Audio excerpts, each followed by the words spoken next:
کہہ دو کہ میں بھی تمہاری طرح بشر ہوں۔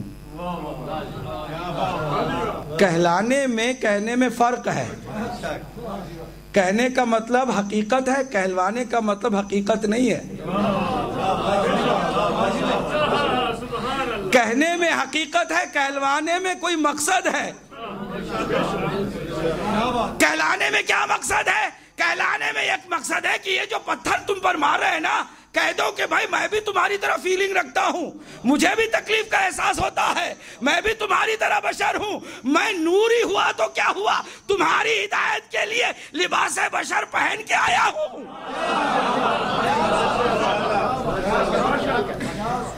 اور یہ جو بھاگتے ہیں نا، ان سے کہو بھاگو نہیں بھائی، میں بھی تمہاری طرح بشر ہوں۔ کہلوانے کا مطلب یہ ہوا، مقصد یہ ہوا۔ کہنے کے لیے پروردگار تو نے ڈائریکٹ کیوں نہیں کہا کہ میرے نزدیک ڈائریکٹ میں اسے کہوں گا تو سنو کیا کہوں گا، میں کہوں گا وَمَا أَرْسَلْنَاكَ إِلَّا رَحْمَةً لِلْعَالَمِينَ، میں کہوں گا کہ اگر میں کائنات عالمین کا رب ہوں تو میرا حبیب عالمین کی رحمت ہے۔ نعرہ تکبیر، نعرہ رسالت، نعرہ حیدری، نعرہ حق۔ اب آپ دیکھیے، آپ اگر مزید قرآن کے اندر دیکھیں کہ چلو بشر کا ہے، کہلوایا ہے، ساتھ ساتھ خود اللہ نے کہا نور، ڈائریکٹ اس نے کیا کہا، قَدْ جَاءَكُم مِّنَ اللَّهِ نُورٌ وَكِتَابٌ مُبِينٌ، تمہارے پاس نور آیا اور یہ کتاب آئی۔ تمہارے پاس جو آیا ہے نا وہ نور ہے۔ کہلوایا بشر ہے، ضد نہیں کرتے ہیں، تمہاری بات لے لیتے ہیں، تم بھی ہماری بات لے لو، ٹھیک ہے، بحث نہیں کرتے ہیں، کہتے ہیں بشر بھی ہے نور بھی ہے، بشر کو نور کے ساتھ جوڑتے ہیں، نور پلس بشر، نوری بشر۔ کیا پرابلم ہے؟ کوئی تکلیف ہے آپ کو؟ پریشانی کی کوئی گنجائش ہے؟ کیسے یہ کیسے ہو سکتا ہے؟ ہم نے کہا ہو سکتا ہے، پتھر دیکھا نہیں ہے؟ کہتے ہاں دیکھا ہے، بشر ہے تو جیسے بشر ہے ویسے پتھر ہے۔ کہتے کیا مطلب؟ کا مطلب یہ ہے کہ پتھر کی بھی دو قسمیں ہوتی ہیں، ایک جو قسمت پہ پڑتا ہے، نہیں کہتے کیا نہیں کرے تو میں کیا کروں، میں صرف اشارے دے رہا ہوں اس لیے کہ مجھے کم سے کم وقت میں زیادہ سے زیادہ گفتگو کرنی ہے، نہ جانے پھر کبھی موقع ملے آپ سے خطاب کرنے کا یا نہیں کرے ڈائریکٹ، البتہ ویسے تو آپ کو ہم روز سناتے رہتے ہیں۔ کیا کہہ رہے ہیں ہم؟ پتھر جسے عربی میں حجر کہتے ہیں، انسان کو عربی میں بشر کہتے ہیں، اس کا وزن بھی ایک ہی ہے، وہ بشر ہے، یہ حجر ہے۔ حجر ہی کی مثال لے لو، پتھر کی مثال لے لو۔ پتھر کیا ہے؟ کہتے دو قسمیں پتھر کی، ایک جو قسمت پہ پڑے، ایک جو قسمت کو چمکا دے۔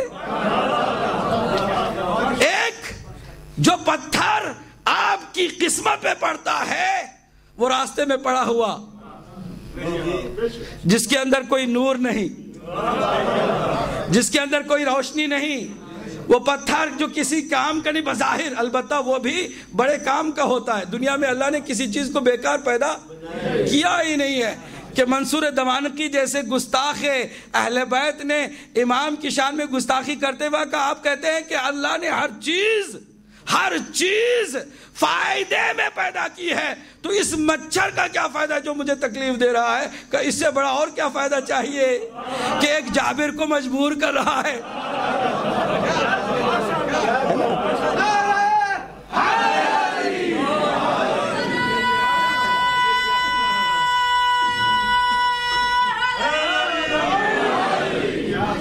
ایک جابر کو مجبور کر، تو مچھر کا کم از کم یہ تو فائدہ سامنے ہی نظر آ گیا ہے تمہارے سامنے۔ تو پتھر کا بھی فائدہ ہے، لیکن پتھر جو آپ کی قسمت پہ پڑے اس پتھر کے برابر تو نہیں ہے نا کہ جو قسمت کو چمکا دے۔ کہتے وہ کیسے؟ کہتے آپ کو نہیں معلوم، وہ پتھر جو تاج کی زینت ہے، وہ پتھر جو ہاتھ کی زینت ہے، ہیرا بھی پتھر ہے اور راستے کا بھی پتھر ہے، کہ دونوں کو ایک جیسا سمجھتے ہو؟ پتھر کو کوئی چننے لگ جائے باہر تو اسے دیوانہ کہتے ہیں، اور ہیرے کو جو سینے سے لگا لے اسے عقل مند کہتے ہیں۔ صلوات پڑھیں محمد و آل محمد پر۔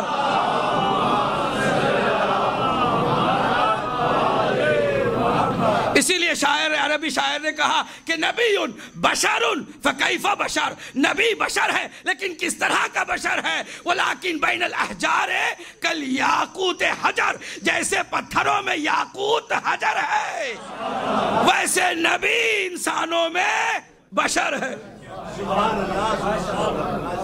ان کے اندر نور ہے۔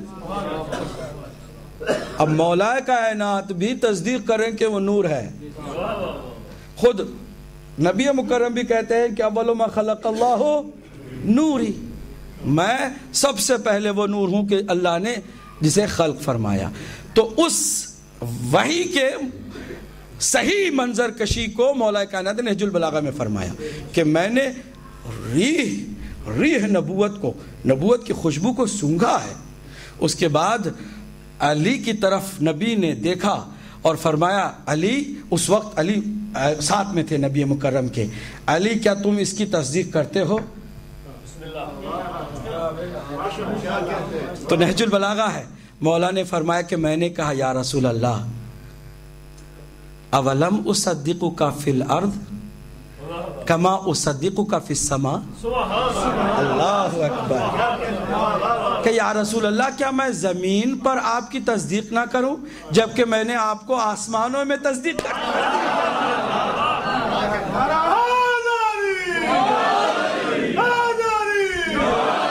میں نے آسمانوں میں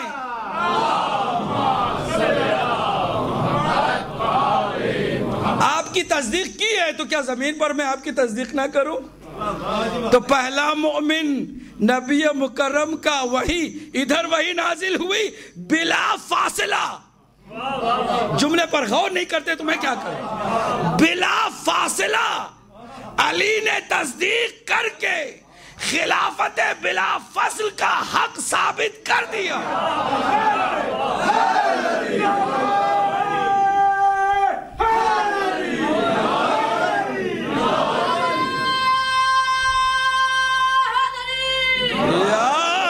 اب سنیے میرے مولا نے کیا فرمایا، نہج البلاغہ ہے، جب میں نے تصدیق کی تو میرے نبی نے مجھ سے کہا یا علی انکا تسمع ما اسمع، بے شک اے علی جو کچھ میں سنتا ہوں وہ سب کچھ تم بھی سنتے ہو، وَإِنَّكَ تَرَى مَا أَرَى، اور ہر وہ چیز جو میں دیکھتا ہوں تم بھی دیکھتے ہو، وَلَكِنَّكَ، لیکن فرق یہ ہے کہ أَنْتَ لَسْتَ بِنَبِي، تم نبی نہیں ہو، پھر کیا ہو؟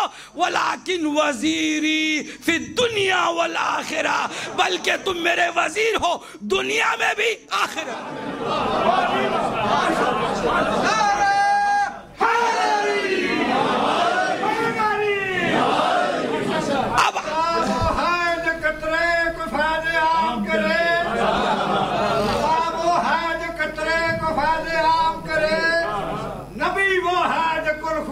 کا انتظام کرے، کعبہ وہ ہے جسے سجدہ خاص و عام کرے، علی وہ ہے جسے کعبہ بھی خود سمجھا۔ پھر مولا علی علیہ السلام نے نہج البلاغہ کے خطبہ نمبر 6 میں فرمایا جانتے ہو کہ نبی جو تمہارے درمیان اب نہیں ہے وہ کیسا نبی تھا؟ صحابہ کے سامنے خطاب فرما رہے ہیں میرے مولا نے، مولا کائنات نے سرکار کائنات کے بارے میں یہ توصیف فرمائی ہے کہ کان ہوا طبیب دوار بطبہی، قربان جاؤں مولا کائنات پر کہ اگر مولا کائنات حضور کی اے توصیف نہ بتاتے تو آج امت مسلمہ رسول اللہ کی زلفوں میں الجھ کے رہ جاتی، رسول اللہ کی ان عظیم باتوں کو نہ سمجھتی۔ علی نے فرمایا جانتے ہو تمہارا نبی کس طرح تھا؟ نبی ایسا طبیب تھا تمہارا جو بیماروں کے انتظار میں بیٹھتا نہیں تھا بلکہ خود طبابت لے کر بیماروں کی تلاش میں نکل جاتا تھا۔ بیمار گالی دیتے وہ اس کا علاج کرتا، بیمار پتھر مارتے وہ اس کی شفا کی دعا کرتا، وہ اس بیمار کے علاج کرنے والے طبیب کو ہم نبی مکرم کہتے ہیں۔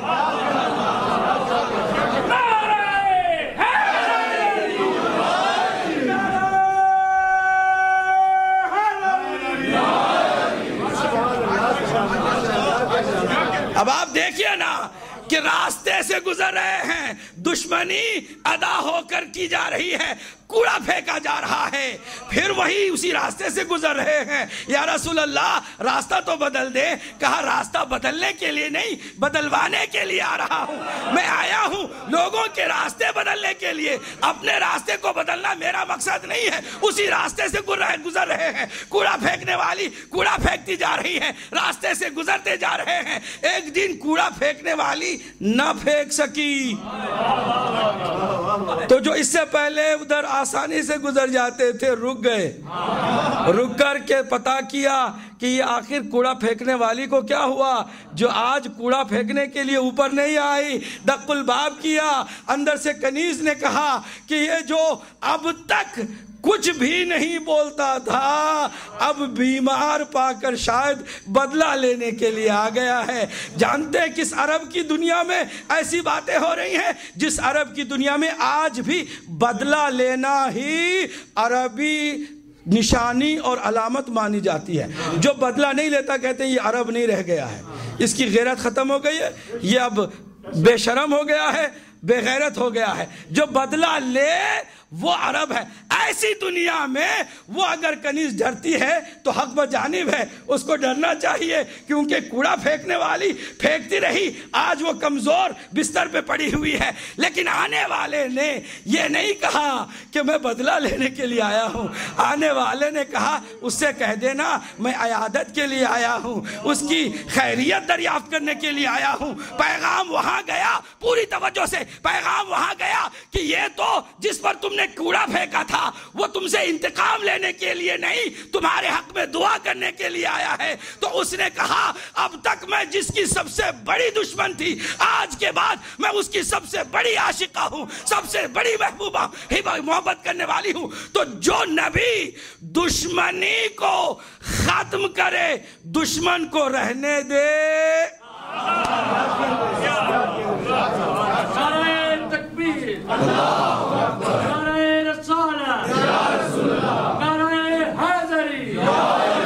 جو نبی دشمن کو رہنے دے دشمنی کو ختم کرے وہ نبی ہمارا ہے۔ ہم جس کو امام مانتے ہیں میرا نبی وہ ہے کہ جس نبی کا میرا امام غلام ہے۔ یہ علی کی عظمت ہے کہ غلام کہے، اور وہ نبی کی عظمت ہے کہ اسے ہمارا امام قرار دے۔ ہم تو یہی سمجھتے ہیں کہ اگر کوئی بھی چیز کسی سے لینا ہو تو دروازے سے لو، نہ چوری کا الزام، نہ شرمندگی کا کوئی اندیشہ، نہ رسوائی کا کوئی امکان، نہ منہ چھپانے کی کوئی نوبت، سیدھے سیدھے جاتے ہیں نبی۔ تو سنت کس سے لیں ہم کہتے ہیں اس کے در سے لیں، اور یہ در کوئی چھپا ہوا در نہیں ہے، کھلا ہوا در ہے، بند بھی نہیں ہے، نہ کل بند تھا نہ آج بند ہے۔ آج بھی کوئی لینا چاہتا ہے سنت کو تو علی کے دروازے سے لے۔ یہ میں نہیں کہہ رہا ہوں، نبی کہہ رہا انا مدینۃ العلم علیون۔ علی سے جو شریعت نہ لے اس کی شریعت کی کوئی گارنٹی نہیں ہے، جو سنت علی سے نہ لے اس کی سنت کی کوئی ضمانت نہیں ہے، لیکن جو علی سے سنت لے اس کی ضمانت قرآن بھی ہے، نبی بھی ہے۔ قرآن کہتا ہے علی سے جو بھی لے گا وہ اس لیے صحیح ہے کہ وہ ہمارا ولی ہے۔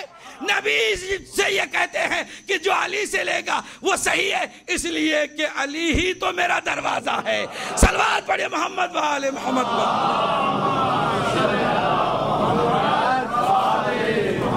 بعد میں حکومت والوں نے کہا یہ تو ایسی مشہور فضیلت ہے کہ ہر صحابی کی زبان پر ہے، اس کو بدل نہیں سکتے، اس کو ضعیف نہیں قرار دے سکتے، اس کو جھٹلا نہیں سکتے۔ تو کہا چلو جھٹلا نہیں سکتے ہو تو بڑھا سکتے ہو نا، کسی کو دیوار بنا دو، کسی کو چھت بنا دو، کسی کو